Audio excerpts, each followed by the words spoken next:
해마다 봄철이 되면 알레르기 질환으로 고생하는 분들이 많습니다.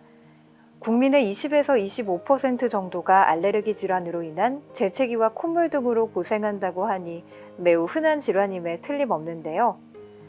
그래서 봄은 재채기 시즌이라고도 불립니다. 여기서 잠깐, 혹시 여러분은 재채기를 어떻게 하고 계신가요? 혹시 지하철이나 버스 안, 그리고 회사 사무실에서 세상이 떠나갈 듯 크게 재채기하고 계시진 않으신가요? 그것도 입이나 코를 가리지 않고 말이에요. 지난날의 내 모습이 그렇다면 이제는 반성할 필요가 있는데요. 오늘은 재채기 예절이 왜 필요한지, 또 어떻게 준수할 수 있을지 알아보도록 할게요. 평소 숨을 쉴 때 침방울은 1m 이상 날아가지 않지만 기침할 때는 2m 이상, 재채기할 때는 6m 이상 날아간다는 사실 알고 계셨나요? 호흡기 감염병 환자의 기침, 재채기에서 배출되는 침방울에는 많은 병균이 포함되어 있는데요. 감기는 물론 코로나19 역시 비말 감염이 되는 만큼 재채기 예절을 지키는 것이 나와 주변 모두의 건강을 위해 매우 중요합니다. 건강만의 문제는 아닙니다. 공공장소 등 사람들이 많은 장소에서의 무분별한 기침이나 재채기는 타인에게 불쾌감을 줄 수 있는데요.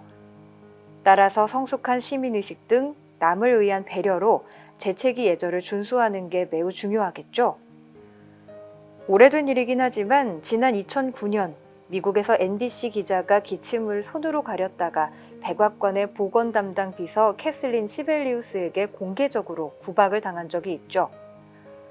손으로 입을 가리고 기침을 하면 손에 침과 콧물 방울이 묻고 그 손으로 다른 사람과 접촉하거나 문고리, 손잡이, 스위치 등을 만지면 병균이 널리 퍼지게 됩니다. 하지만 옷소매로는 접촉을 별로 하지 않기 때문에 병균이 다른 사람에게 옮겨질 위험이 적은데요.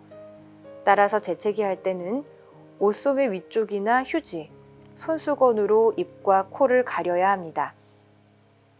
만약 손에 기침을 했거나 손에 침, 콧물, 가래 등이 묻었는데 당장 손을 씻을 수 없다면 손을 씻기 전까지 아무것도 손으로 만지지 않는 것이 좋습니다.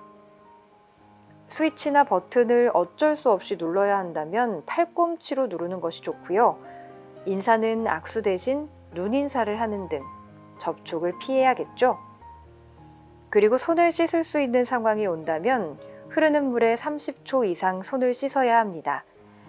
이때 흐르는 물에 대충 손을 비벼서 씻는 게 아니라 세정제로 충분히 거품을 낸 후 손가락 사이사이의 손등까지 깨끗하게 씻어야 합니다. 나와 주변 모두의 건강을 위한 재채기 예절 꼭 지켜주세요.